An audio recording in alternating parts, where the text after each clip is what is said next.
اور اب سورہ نحل جو کہ ترتیب کے لحاظ سے قرآن پاک کی 16ویں صورت ہے، 14ویں سپارے میں 128 آیت پر مشتمل ہے۔ اللہ فرما رہا ہے کہ آگے اللہ کا فیصلہ جو پاک و بالاتر ہے اس شرک سے جو یہ لوگ کرتے ہیں، اور وہ اپنی مرضی سے جس پر چاہے اس کو وہی کرتا ہے۔ انسانوں کے متعلق فرما رہا ہے جو نعمتیں اللہ نے اس کو عطا کی ہیں، اس کے متعلق فرما رہا ہے کہ جاندار پیدا کیے ہیں جس میں ان کی خوراک موجود ہے اور پوشاک موجود ہے، اور پھر اللہ فرما رہا ہے کہ اسی میں ان کی شان، سواری اور بال برداری کے سامان ہیں۔ پھر اللہ نے فرمایا کہ اس نے انسان کے لیے رات، دن، چاند اور سورج کو مسخر کر رکھا ہے جو کہ اس کی خدمت میں لگے ہوئے ہیں۔ اس نے زمین پر راستے بنائے ہیں اور راستہ بتانے والی چیزیں پیدا کی ہیں۔ تو یہ ساری نعمتیں بتا کر، بیان کر کے اللہ فرما ہے تو بھلا بتاؤ کہ جس نے سب کچھ پیدا کیا اور جس نے کچھ بھی پیدا نہیں کیا، کیا یہ دونوں برابر ہو سکتے ہیں؟ یہ ہرگز برابر نہیں ہو سکتے۔ اور یہ لوگ اللہ کو چھوڑ کر جن کو پکارتے ہیں وہ تو مردہ ہیں نہ کہ زندہ۔ ان کو تو یہ بھی نہیں پتا کہ وہ کب زندہ کیے جائیں گے اور کب دوبارہ اٹھائے جائیں گے۔ کفار کے متعلق اللہ فرما رہا ہے کہ ان سے پوچھو کہ اللہ نے کیا چیز پیدا کی ہے، تو وہ کہتے ہیں کہ کیا فرسودہ پچھلے زمانوں کے قصے اور کہانیاں۔ اور نیکوکار لوگوں کے متعلق اللہ فرما رہا ہے کہ جب ان سے پوچھتے ہو کہ اللہ نے کیا چیز عطا فرمائی ہے، تو اللہ فرماتا ہے کہ تو وہ یہ کہتے ہیں کہ بہترین چیز اور رہنمائی۔ نیکوکاروں کے لیے اللہ فرما رہا ہے کہ دنیا میں بھی بھلائی ہے اور آخرت میں بھی بھلائی ہے، جبکہ کفار کے متعلق اللہ فرما رہا ہے کہ ان کا مسلسل سوال یہ ہے، اور پھر وہی یہ سوال کرتے ہیں کہ ذرا یہ تو بتاؤ کہ وہ مردوں کو کس طرح زندہ کرے گا۔ تو اللہ فرما رہا ہے کہ ان سے کہہ دو کہ صرف لفظ کن ہی اس کے لیے کافی ہے۔ اور حبس کی طرف ہجرت کرنے والوں کے متعلق اللہ فرما رہا ہے کہ ان کو ہم دنیا میں اچھا ٹھکانہ دیں گے اور آخرت میں تو ان کے لیے اچھائی ہے۔ کاش یہ جان سکتے کہ یہ کتنا اچھا ٹھکانہ ہے ان کا آخرت کا۔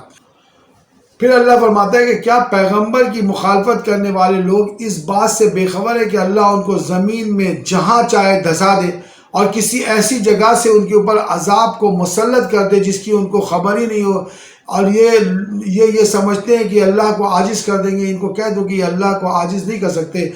دراصل تمہارا رب بڑا نرم خو اور رحیم ہے جس کی وجہ سے تمہیں یہ چھوٹ دی گئی ہے۔ اللہ اپنی نعمتوں کی طرف اشارہ کر کے فرما رہا ہے کہ ذرا غور تو کرو کہ چیزوں کا سایہ کس طرح دائیں بائیں اللہ کے حضور سجدہ کرتا ہے۔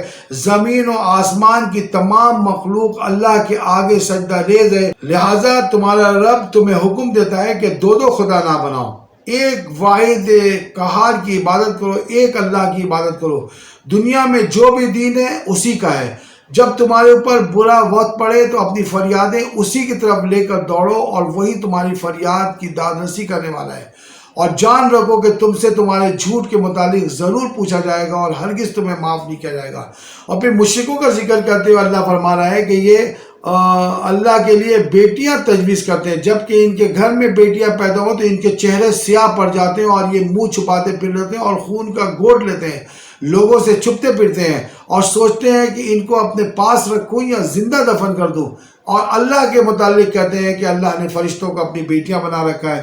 اگر اللہ ان کی اس غلطی پر ان کو پکڑنے لگے، اور جو غلطیاں یہ دنیا والے اللہ کے حضور کرتے ہیں ان پہ قدم قدم پہ اللہ روکنے لگے، تو اللہ فرماتا ہے کہ پھر تو زمین پر کوئی بچے ہی۔ پھر شہد کی مکھیوں کا ذکر کرتے ہوئے اللہ فرما رہا ہے کہ ذرا دیکھو تو صحیح کہ یہ پہاڑوں، درختوں اور ٹہنیوں پر اپنے چھتے لگاتی ہیں اور ہر طرح کے پھلوں کا رس نکال کر لاتی ہیں اور اس سے ایک شہد بناتی ہیں جس میں کہ اللہ فرماتا ہے بڑی شفا ہے۔ پھر اللہ اپنی نعمتوں کا ذکر کرتے ہوئے فرما رہا ہے کہ اللہ نے بعض کو بعض پر فضیلت دے رکھی ہے، اللہ نے تمہاری ہم جنس بیویاں بنائی ہیں، پھر ان سے تمہیں پوتے اور پوتیاں اور بیٹے بیٹیاں عطا فرمائی ہیں۔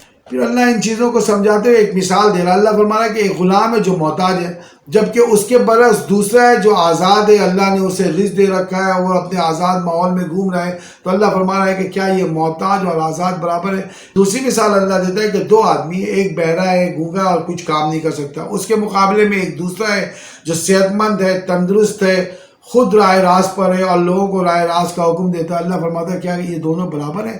اللہ نے جب تمہیں پیدا کیا تم کچھ بھی نہیں تھے، پھر اس نے تمہیں آنکھیں دی، کان دیے اور سوچنے والے دل دیے تاکہ تم شکر گزار ہو۔ ایک اور نشانی بتائی کہ یہ پرندے جو ہوا میں اڑ رہے ہیں، چل پھر رہے ہیں، ان کو کس نے تھام رکھا ہے۔ پھر اللہ نے نبی صلی اللہ علیہ وسلم کو مخاطب کر کے کہا کہ اگر ان تمام نعمتوں کے بعد بھی اگر یہ ایمان نہیں لائے تو اے محمد صلی اللہ علیہ وسلم آپ کو صرف پیغام پہنچا دینا آپ کے ذمے ہے اور آپ اپنی ذمہ داری کو پورا کیجئے۔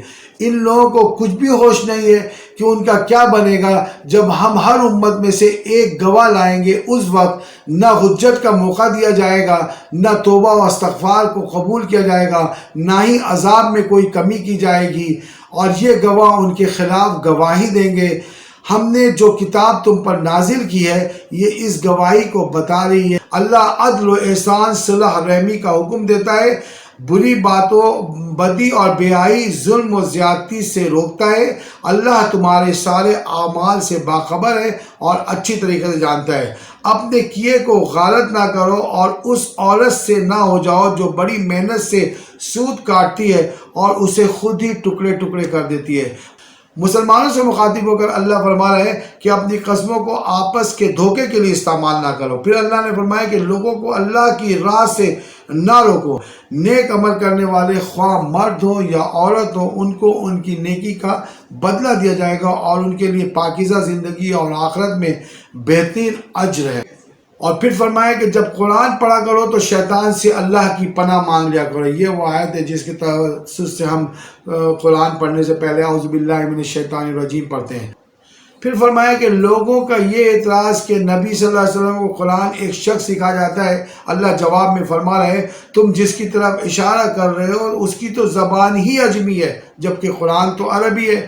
حلال و حرام کے متعلق اللہ نے وضاحت کی اور فرمایا کہ اللہ نے جو کچھ حلال اور پاک رزق تم کو عطا کیا ہے، بخشا ہے، اسے کھاؤ پیو، اور جو حرام تم پر حرام کیا گیا ہے اس سے رک جاؤ۔ اور آخر میں نبی صلی اللہ علیہ وسلم کو مخاطب کر کے اللہ فرما رہا ہے اے نبی صلی اللہ علیہ وسلم انہیں اپنے رب کے راستے کی دعوت حکمت اور عمدہ نصیحت کے ساتھ دو، لوگوں سے بہترین طریقے سے مباحثہ کرو اور بدلہ اتنا لو جتنی زیادتی کی گئی، اور صبر کرو تو یہ تمہارے حق میں زیادہ بہتر ہے۔ ان لوگوں کی حرکات اور چال بازیوں سے دل گرفتہ نہ ہو، اللہ متقی اور پرہیزگار لوگوں کے ساتھ ہے۔